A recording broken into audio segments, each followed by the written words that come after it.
कुछ बधाई देना चाहते हैं? हाँ, अविका को और मिलिंद को बहुत बहुत बधाई हमारी तरफ से। मैं अविका को बहुत सालों से जानता हूँ और आज लाइव शादी देखी हमने कलर्स में। क्या क्रिएटिव है यार कलर्स का, बड़ा अच्छा लगा लाइव देख के, बड़ा ही मजा आया। ऐतिहासिक शादी, ऐतिहासिक, ये इतिहास के याद ऐतिहासिक है ये। टीवी के ऊपर बाकी जितनी शादियाँ हुई है उससे ज़्यादा ये वाली शादी सबसे ज़्यादा ऐतिहासिक होने वाली। मैं तो खुद पछता रहा हूँ कि आज हम कुंवारे होते हमारी भी फ्री में करवा सकते हैं वैसे। बहुत बहुत थैंक यू भाई, कृष्णा भाई। शादी मुबारक। कृष्णा भाई इधर आओ।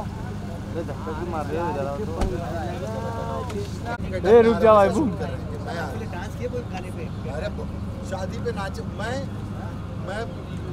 चौथे पे नाच लेता हूँ। अरे तो शादी है। अरे